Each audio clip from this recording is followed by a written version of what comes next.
Hello, I'm Richard Vobes, the Bald Explorer, and this is a video about a camera. Yes, a tiny, tiny little camera. It's the new camera Go 2 from Insta360. Now, I don't normally do camera reviews. I don't get asked to do camera reviews. As you know, I do landscape, heritage and nature. So I was quite surprised when I was contacted by somebody from Insta360 who said, would you be interested in trying out a new camera that's going to come out, might be of some use to you, your followers and all the rest of it. And I thought, well, what have I got to lose? Now, I should say right from the beginning that I'm not paid to talk about this camera and I've got to send the unit back. So unfortunately, I'm not even going to get to keep it, which is a bit of a nuisance because, might be quite useful for what I do. So I was under embargo not to talk about it until the release. It's now released, so I can now mention it and I can now show you what it is and tell you all about it and actually give you my own views and not be influenced by anybody else to tell you what I think. Now, let me also say is all of this is based on not whether anybody else would find this camera useful, because how would I know? Would I use this camera for the sort of stuff that I do, which is heritage, landscape and nature, and a little, bit of vlogging, bit of cogitation, bit of sort of life stuff and all of that. Would I? That's the question. Well, let me tell you a little bit, first of all, show you the camera. Here it is. It's a tiny little thing in a tiny little box. You can take it out of the box and you can hold it up like this. It's absolutely titchy. Whatever you do, don't accidentally drop it down a drain because you might lose it. It's got a magnet, so it can magnetize two things. That's one of the things I actually really liked about it, is you can, if you've got a lamp post, for example, or one of these green boxes that they do the internet from in the street, you can just stick it on there and, of course, perform in front of it. Very easy to use. But before we go any further, shall we see a little bit of footage from it? Why not?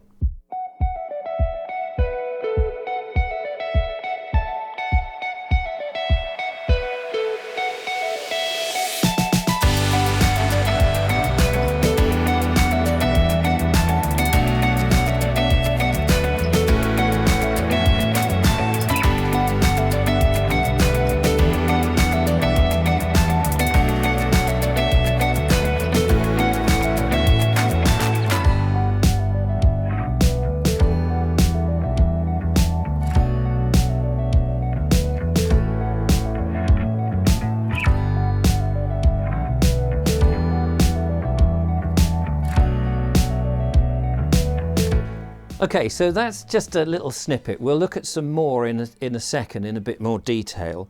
I should say right from the beginning that when this unit arrived, I was slightly hampered because on the release date, this will be available with an app that you can download and use on your phone. When I got hold of this, you could only use an app with the iPhone, but I have an Android. So there were a number of things that I couldn't try out, a number of things I couldn't test. So for example, number one, and I have no way of knowing whether this is true or not, and there'll be plenty of reviews that you can go and look at other people's videos to find out who have got iPhones, is how do you look at the footage? Because there's no screen to look at the footage. The only screen you get is in this little box which communicates with the camera in order to decide which of the settings you want to use it for, but you can't review the footage or have any kind of viewfinder to see where you've lined up. Now, I'm assuming, but I don't know, that you would be able to do that with the app. As I say, check that out on somebody else's review. So that was one of the limitations that I had with the little thing. Very similar to another action camera, the GoPro. I'm not a great fan of action cameras per se because I don't tend to ride bikes down hilly ravines. I'm not throwing myself off mountains. I'm not on skateboards. I don't do surfboarding or any of that. So ordinarily the kind of use that I would have for an action camera pretty much is twofold.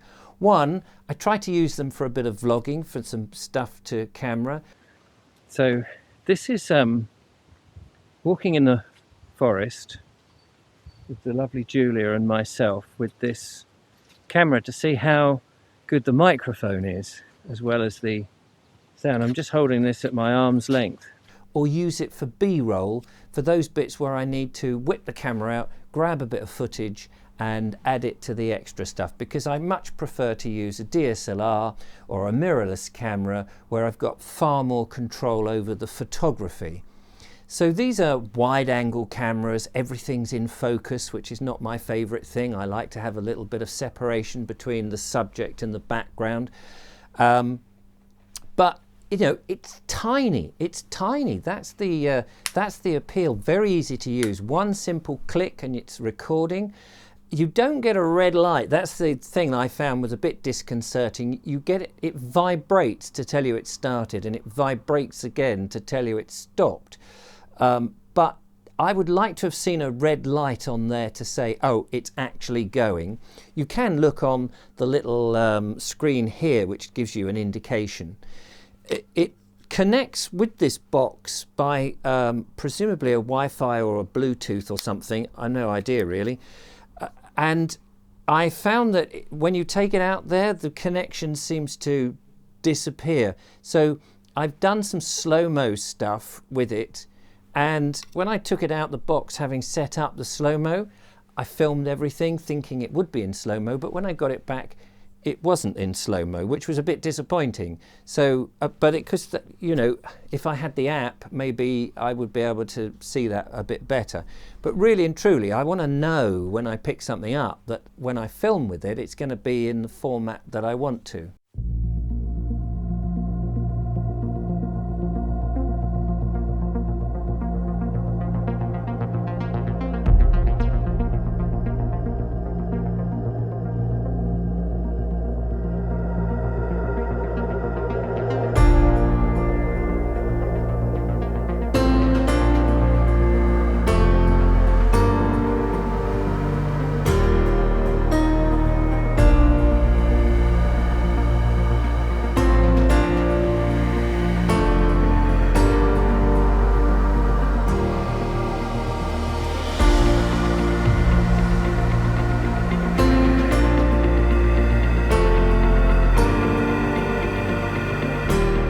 One of the settings, and I suppose this is the high-end setting for the best picture quality, you need to download a piece of software. Now, Insta360, you think of it as being a 360-degree view. Well, it isn't that because it's only got the one camera. You'd need another camera on the other side. So it's not giving you that 360 view that you might assume from the name. It gives you very, very wide perspective. In fact, it gives you ultra-wide, action view, linear and a narrow view, and you can select which ones that you want. But I found that in order to get the stuff on my ordinary timeline, you have to download this extra bit of software, which I'm not a great fan of because it's one more stage in the process. Although if you set it to HD, you can just get an MP4 out of it and work with it immediately. But some of the software is some of the footage rather, it comes out in a very strange format, in this sort of almost global-like format, and you need this other format to sort of to stretch it out. It's almost anamorphic in a way, I think. So the real question is, could I actually make a fully fledged video out of it just using this? Go out and try it. That's an amazing looking thing. I'm just, wow, look at it. I know, it's so titchy. Yeah. It's like an oversized insect egg or something. Yeah. That sounds ickier than it was meant to be. Yeah, I realise that. Icky. Icky. It's not icky. No. So I did go out and with the lovely Julia, and we've made a video. Unfortunately, I did take a different microphone, but I was having issues with that. But that'll be in the next video, follow-on video from this, which will come out tomorrow as I record this. So have a look at that and see what you think. I'm going to stick to my DSLRs and SLRs. They're more expensive. They do what I do. They have the range and the various settings that I want. But I think, you know, it's got a lot of merit. It's very handy. It's small. It's fairly useful. But ultimately, it's not for me to tell you. They want it back. I don't get to keep it. I'm not paid to say anything. It's an okay camera, I guess. Have a look at tomorrow's video all the way through and see what you think, really. Anyway, I don't know if this has been of any use to you. I'm not used to doing camera reviews, and probably I'll never get sent another camera to review on the back of this, but that's okay. I just thought I'd been reached out and I thought I'll give it a go. Why not? See what you reckon. Thanks for watching anyway. If you've enjoyed the video, give me a thumbs up. Don't forget to become a patron and I'll bring you more videos. In the meantime, thanks a lot. Bye for now. Bye-bye.